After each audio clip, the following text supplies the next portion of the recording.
So FIFA is here, and I am here today as the FIFA president to bring full support to European football, to UEFA, to the 55 member associations of UEFA and of FIFA, to the leagues, to the clubs, to the players, and to the fans, to all the fans all over Europe. I always used to think that VAR came in the first place because managers were so chastened and so worried by the threat of being punished for actually stating the obvious in their post-match press conferences that they'd go for the euphemism of they need help and the diplomacy of they need help.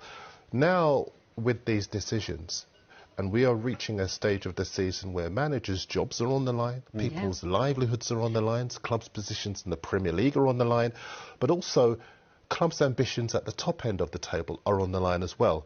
We are rapidly approaching a stage where referees need to explain themselves. Yeah. If you are going to enjoy the protection that referees do, then you need to be explaining to fans and to clubs and to players. It's no good coming out and apologising the morning after. No. That's not good enough.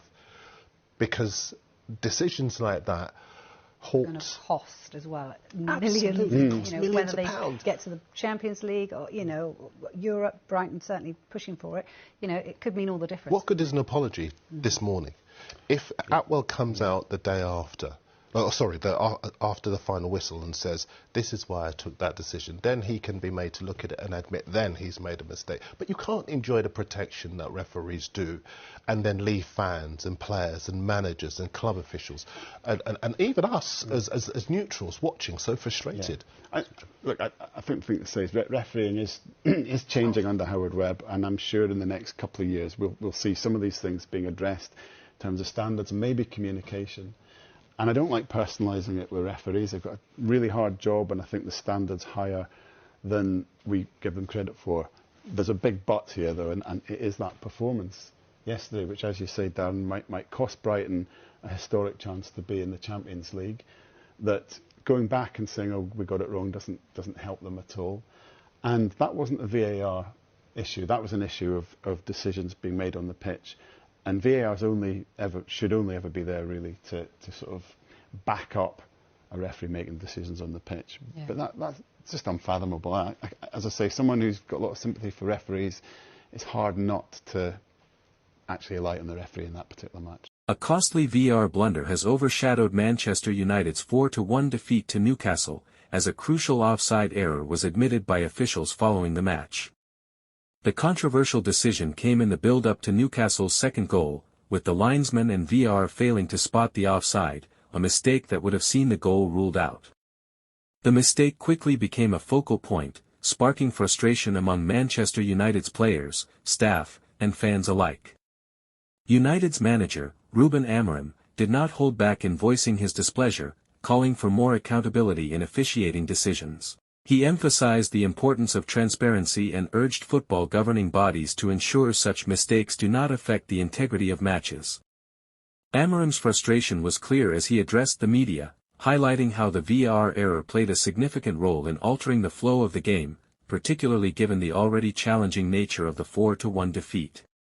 UEFA has responded to the incident with concern, stating that the mistake calls into question the effectiveness and consistency of VAR protocols. In a statement, the European governing body urged a comprehensive review of VAR procedures and suggested that improvements are necessary to maintain the technology's credibility in football.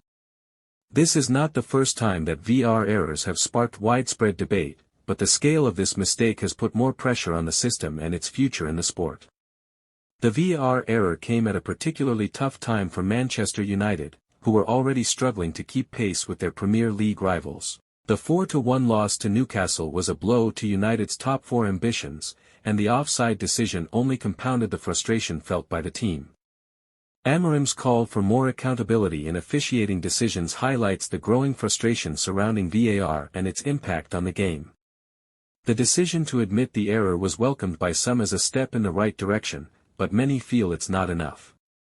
Calls are growing louder for more transparency and clarity in how VAR decisions are made, as fans and players alike continue to question the system's reliability. While the acknowledgement of the mistake is important, it does little to undo the damage caused by the incorrect decision on the pitch. As Manchester United looks to recover from the heavy defeat, the VAR controversy remains a key talking point in the aftermath of the match.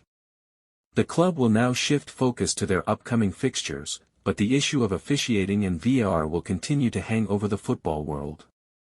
With UEFA's call for a review of VAR protocols, it remains to be seen what changes, if any, will come as a result of this latest controversy. Don't forget to turn on the notification button and subscribe for more Manchester United updates as the club looks to bounce back from the defeat and push for a strong finish to the season.